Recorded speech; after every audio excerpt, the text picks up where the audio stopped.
Therefore, no use to argue with Tom Sawyer. A body never stood any show.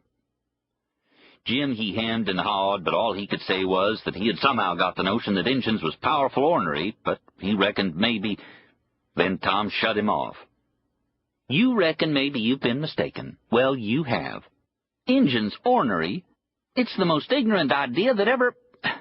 Why, Jim, they're the noblest human beings that's ever been in the world.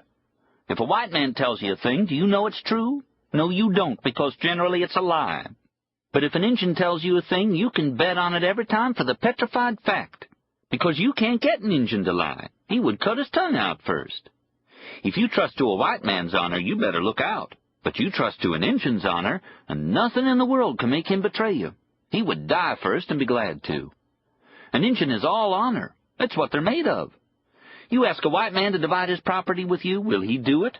I think I see him at it, but you go to an Injun and he'll give you everything he's got in the world. It's just the difference between an Injun and a white man.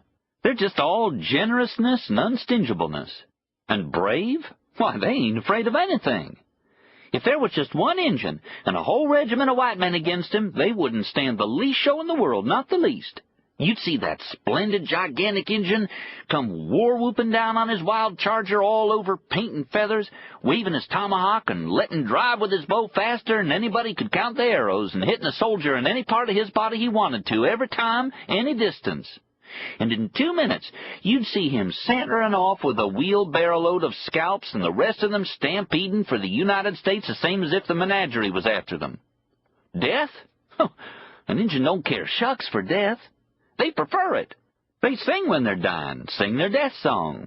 You take an Injun and stick him full of arrows and splinters, and hack him up with a hatchet and skin him and start a slow fire under him, and do you reckon he minds it? No, sir. He will just sit there in the hot ashes perfectly comfortable and sing, same as if he was on salary. But a white man? You know he wouldn't. And they're the most gigantic, magnificent creatures in the whole world, and can knock a man down with a barrel of flour as far as they can see him.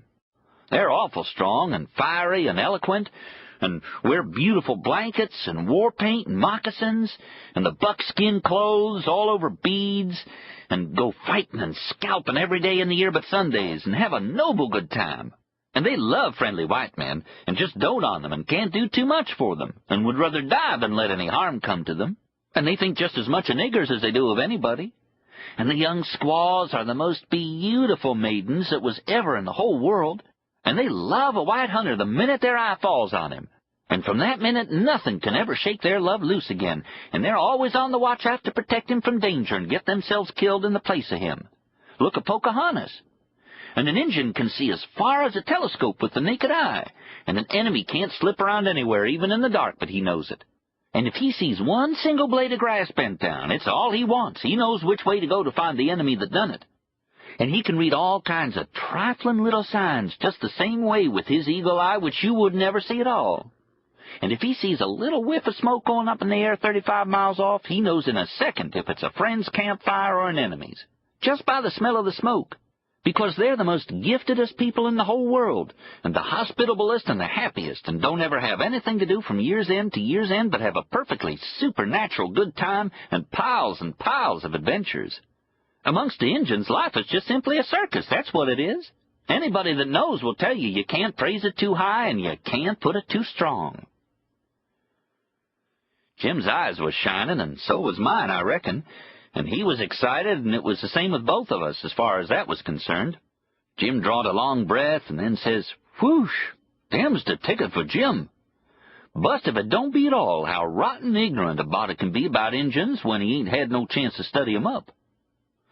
Why, Marse Tom, if I'd knowed what Injuns really is, I pledges you my word well, you just count me in, that's all. Count me in on the Injun country business. I's ready to go. I don't want no likelier folks around me than what them Injuns is. And Huck's ready, too. Ain't it so, Huck?" Of course, I weren't going to stay behind if they went, so I said I was. Chapter 2. So we went to making preparations, and mighty private and secret, too, because Tom Sawyer wouldn't have nothing to do with the thing if there weren't no mystery about it. About 3 mile out in the woods, amongst the hills, there was an old tumble-down log house that used to be lived in, some time or other when people cut timber there. and we found it on a coon hunt one night, but nobody ever went there now. So we let on it was infested with pirates and robbers, and we laid in the woods all one rainy night, perfectly still, and not showing fire or a light. And just before dawn we crept up pretty close and then sprung out whooping and yelling, and took it by surprise, and never lost a man, Tom said, and was awful proud of it, though I couldn't see no sense in all that trouble and bother because we could have took it in the daytime just as well. There weren't nobody there. Tom called the place a cavern, though it warn't a cavern at all. It was a house, and a mighty ornery house at that. Every day we went up to the little town that was 2 miles from the farm and bought things for the outfit and to barter with the Injuns, skillets and coffee pots and tin cups and blankets, and 3 sacks of flour, and bacon and sugar and coffee, and fish hooks and pipes and tobacco, and ammunition and pistols, and 3 guns, and glass beads and all such things. And we hid 'em in the woods, and nights we clumb out of the window and slid down the lightning rod and went and got the things and took them to the cavern. There was an old Mexican on the next farm below ours, and we got him to learn us how to pack a pack mule so we could do it first rate. And last of all, we went down 15 or 20 miles further and bought 5 good mules and saddles because we didn't want to raise no suspicions around home, and took the mules to the cavern in the night and picketed them in the grass. There weren't no better mules in the state of Missouri, Tom said, and so did Jim. Our idea was to have a time amongst the Injuns for a couple of months or so, but we had stuff enough to last longer than that, I reckon, because Tom allowed we ought to be fixed for accidents. Tom bought a considerable lot of little odds and ends of one kind and another, which it ain't worthwhile to name, which he said would come good with the Injuns. Well, the last day that we went up to town, we laid in an almanac and a flask or 2 of liquor, and struck a stranger that had a curiosity and was peddling it. It was little sticks about as long as my finger with some stuff like yellow wax on the ends, and all you had to do was rake the yellow end on something, and the stick would catch fire and smell like all possessed on account of part of it being brimstone. We had never heard anything like that before. They were the convenientest things in the world and just the trick for us to have. So Tom bought a lot of them. The man called them lucifer matches, and said anybody could make them that had brimstone and phosphorus to do it with. So we sold Tom a passel of brimstone and phosphorus, and we allowed to make some for ourselves sometime or other. We was all ready now, so we waited for full moon, which would be in 2 or 3 days. Tom wrote a letter to his Aunt Polly to leave behind, telling her goodbye and saying rest easy and not worry, because we would be back in 2 or 3 weeks, but not telling her anything about where we was going. And then, Thursday night, when it was about 11 and everything still, we got up and dressed and slid down the lightning rod and shoved the letter under the front door and slid by the nigger quarters and give a low whistle, and Jim come gliding out, and we struck out for the cavern and packed everything onto 2 of the mules and put on our belts and pistols and bowie knives and saddled up the 3 other mules and rode out into the big moonlight and started west. By and by we struck level country and a pretty smooth path, and not so much woods, and the moonlight was perfectly splendid, and so was the stillness. You couldn't hear nothing but the creaking of the saddles. After a while there was that cool and fresh feeling that tells you day is coming, and then the sun come up behind us and made the leaves and grass and flowers shine and sparkle on account of the dew, and the birds let go and begun to sing like everything. So then we took to the woods and made camp and picketed the mules and laid off and slept a good deal of the day. 3 more nights we traveled that way and laid up daytimes, and everything was mighty pleasant. We never run across anybody and hardly ever see a light. After that we judged we was so far from home that we was safe. So then we begun to travel by daylight. The second day after that, when we was hoping to begin to see Injun signs, we struck a wagon road.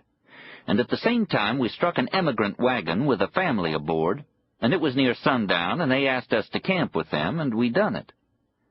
There was a man about 55 and his wife, named Mills, and 3 big sons, Buck and Bill and Sam, and a girl that said she was 17, named Peggy, and her little sister Flaxie, 7-year-old. They was from down in the lower end of Missouri, and they was bound for Oregon, going to settle there. We said we was bound for Injun country, and they said they was going to pass through it, and we could join company with them if we would like to. They was the simple-heartedest, good-naturedest country folks in the world, and didn't know anything, hardly. I mean, what you call learning. Except Peggy. She had read considerable many books, and knowed as much as most any girl, and was just as pretty as ever she could be and live. But she warn't no pretty.